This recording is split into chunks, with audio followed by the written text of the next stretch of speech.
చెప్పిన ఫామ్ హౌస్లో మీరు చెప్పిన రుద్రాల అయితే ఎవరు లేరు సార్.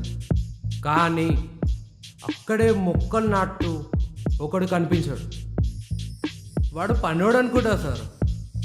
వాడి దగ్గర ఒక బీడీ కట్ట, పాత ఫోన్ తప్ప ఏం లేవు సార్. అయినా కూడా వాడిని మేము తీసుకొచ్చాం. సరే, వాడి దగ్గర మీకు కావాల్సిన ఇన్ఫర్మేషన్ తీసుకొని వాడిని చంపేయండి. సరే.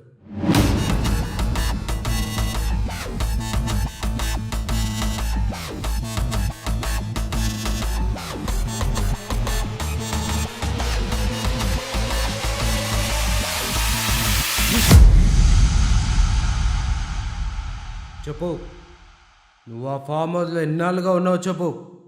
నీకు ఆ రుద్ర గురించి ఏమేమి తెలుసు మొత్తం చెప్పు.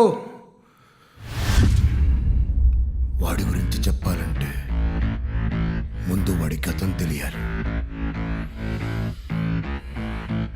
వాడికి 15 సంవత్సరాలు ఉన్నప్పుడు అనుకుంటా వాడి స్కూల్లో కబడ్డీ పోటీలు పెట్టారు. వాడికి దెబ్బలు తగిలాయి.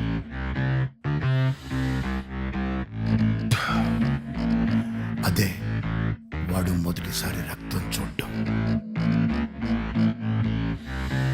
ఆ మరుసటి 2 రోజులకి ఆడికి ఆపోజిట్గా ఆడిన అందరూ అనుమానాస్పదంగా బావిలో తేలారు.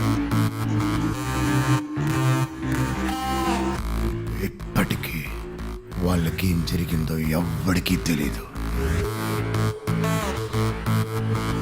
సరిగ్గా గుర్తులేదు. ఆడికి 22 సంవత్సరాలు అనుకుంటా. అప్పుడు వాడి నాన్న వాళ్ళ ఊరిలో సర్పంచ్గా పోటీ చేసినప్పుడు అపోజిషన్ పార్టీ వ్యక్తులే వచ్చి వాళ్ళ నాన్నని చంపేశారు. అదే రెండోసారి రక్తం చూడటం. ఆ తర్వాత వాడు చంపిన శవాలు కనిపించక ఊరు మొత్తాన్ని తగలబెట్టేశాడు.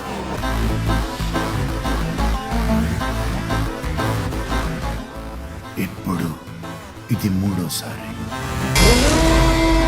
ఈసారి నా ముందున్నది 4 మనుషులు, ఒక ముసలి కుర్చీ. ఇవి నన్ను ఆపగలవా?